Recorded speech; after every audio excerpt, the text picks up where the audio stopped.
हम कितने प्रश्न करें और कितने प्रश्न छोड़ दें। क्वेश्चन छोड़ने का फायदा भी होता है और नुकसान भी होता है। पहले उसका फायदा नुकसान हल्का सा समझते हैं कि क्यों लोग क्वेश्चन छोड़ने या नहीं छोड़ने के पसोपेश में रहते हैं, उस दुविधा की वजह क्या है। देखिए, मैं जीएस को बेस बना के बात कर रहा हूं, सीसेट की बात बाद में कर लेंगे। 100 प्रश्न हैं, 120 मिनट हैं। जो व्यक्ति 100 के 100 प्रश्न करेगा उसको 1.2 मिनट्स यानी कि 72 सेकंड उसको एक प्रश्न अटेम्प्ट करने के लिए मिलेंगे। मान लीजिए किसी कारण से उसने तय किया कि मैं 100 प्रश्न करूंगा ही नहीं, मैं 80 ही प्रश्न करूंगा, बस 20 को हाथ ही नहीं लगाऊंगा। उसको एक प्रश्न के लिए 1.5 मिनट मिल गया। और जब उसको 1.5 मिनट मिलेगा तो स्वाभाविक है कि उसको प्रश्न को पढ़ने के लिए, सोचने के लिए, उत्तर को मैच करने के लिए समय ज्यादा मिला।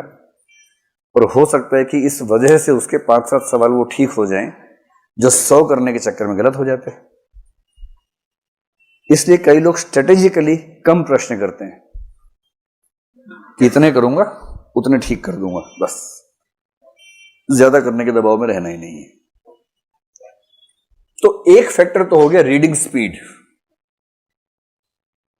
आपकी किसी प्रश्न को पढ़ने की स्पीड कितनी है, उससे आप तय करें कि आप कितने प्रश्न करना चाहते हैं अटेम्प्ट। एक दूसरा फैक्टर बहुत महत्वपूर्ण है और दूसरा फैक्टर है तुक्का लगाने की क्षमता। इसमें हंसी आती है पर दरअसल ये बड़ी गंभीर बात है। हंसी आपको तुक्का शब्द से आ रही है, दरअसल मैं बताना चाह रहा हूं कि तुक्का बहुत वैज्ञानिक वस्तु है। तुक्का बहुत यादृच्छिक या आर्बिट्रेरी मामला नहीं है, बहुत वैज्ञानिक चीज है। चलिए हम समझने का प्रयास करें। जैसे जनरल कैटेगरी में मान लीजिए कि आप एग्जाम दे रहे हैं और आपको 110 या 112 मान लेते हैं, 56 प्रश्न आपके ठीक होने चाहिए। आपका स्कोर 112 हुआ और आप प्रीलिम्स में क्वालिफाई हो गए, ठीक है। अब 56 प्रश्न आपके सही हैं, इसका मतलब है नेगेटिव मार्किंग हटाने के बाद इतने सही हैं। जो यूपीएससी का नेगेटिव मार्किंग का तरीका है वो बड़ा ही सिस्टमैटिक तरीका है। नेगेटिव मार्किंग का मेथड संक्षेप में समझ लें, बहुत वैज्ञानिक है। उसका फायदा क्या है, नुकसान क्या है, दोनों बातें स्पष्ट होनी चाहिए। मेरी जनरल सलाह ये है कि तुक्का जम के लगाइएगा परीक्षा में, लेकिन मैं उस सलाह पे आने से पहले वजह समझाना चाह रहा हूं आपको। और ये सलाह सबको नहीं है, किसको नहीं है ये आपको खुद जज करना है अभी की बात सुनने के बाद। जनरल सलाह यही है। लेकिन नेगेटिव मार्किंग का यूपीएससी का बड़ा सरल सा नियम है कि अगर आपका एक प्रश्न सही हुआ तो उसमें 2 नंबर मिलेंगे, और यदि आपका एक प्रश्न गलत हुआ तो उसमें सही होने पर मिलने वाले अंकों का 1/3 कट जाएगा, तो 2/3 आपका माइनस हो जाएगा। 2/3 का सरल सा मतलब क्या हुआ, कितना हो जाएगा, 0.66 नंबर आपके कट जाएंगे। अब इस तरह से बात समझना मुश्किल लगता है, इसको हम सरल भाषा में समझते हैं। मान लीजिए कि आपने पेपर देखा, उसमें प्रश्न क्रमांक 1, 2, 3 और 4, आपको चारों का अता पता ही नहीं है बिल्कुल भी। आपको यह भी नहीं समझ में आ रहा कि ये वही पेपर है जो मैं देने आया था, कोई और पेपर है, समझ नहीं आ रहा है, कुछ भी नहीं पता आपको उसके बारे में। ऐसे 4 प्रश्न हैं। यूपीएससी ये नहीं चाह रही कि तुक्का मारने वालों को नुकसान हो। कहीं कहीं नेगेटिव मार्किंग का पर्पस क्या होता है कि तुक्का लगाने वालों को नुकसान होना चाहिए। यूपीएससी केवल ये चाहती है कि तुक्का लगाने वाले को फायदा ना हो। मैं उम्मीद करूं कि आप दोनों का अंतर समझ पा रहे हैं। तुक्का लगाने वाले को नुकसान हो ये मंशा नहीं है, तुक्का लगाने वाले को फायदा ना हो मंशा ये है।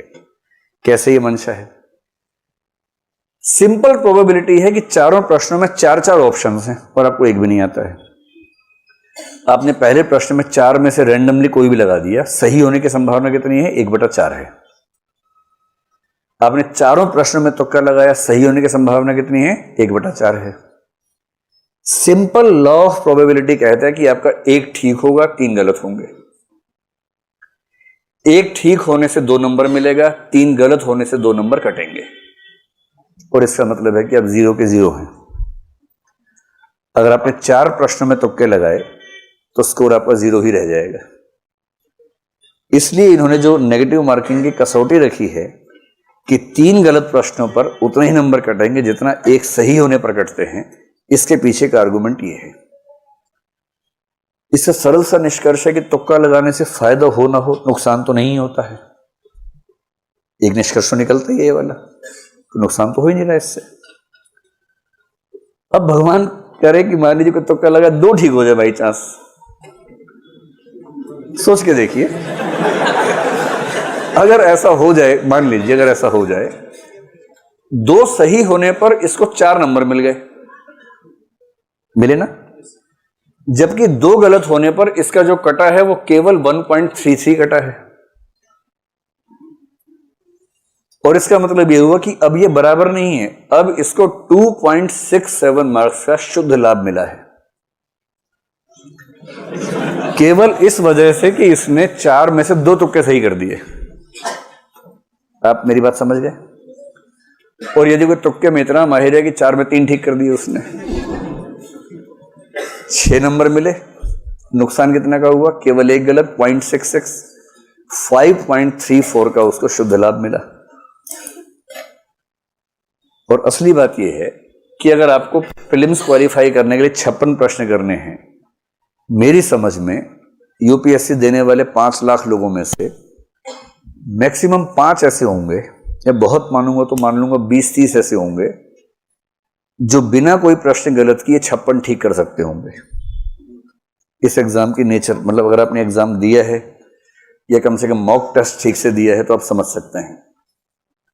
कोई अगर ये कहता हो कि मैंने 56 प्रश्न किए, 56 के 56 सही किए, बाकी को हाथ ही नहीं लगाया, सब हवाई बातें हैं। जितने अच्छे लोग हैं उनमें से अधिकांश 40-45 के बाद टें बोल जाते हैं। 40-45 तक हो सकता है कि हाँ ये मुझे आता है, ये 3 कथन है, तीनों मुझे आते हैं, ये सही हुआ या गलत हुआ, एकदम एग्जैक्टली बता देंगे।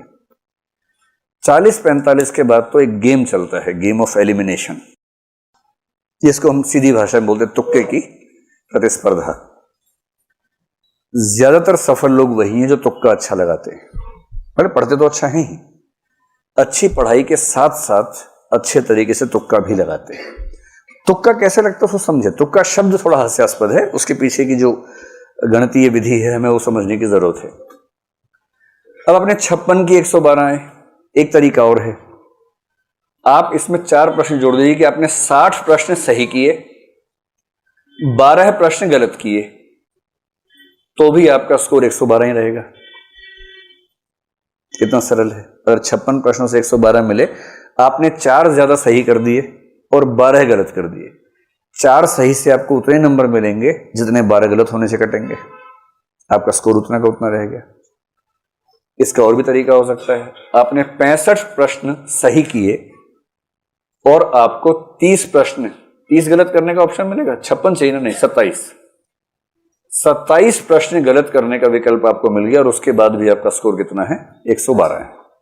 मैं दावे से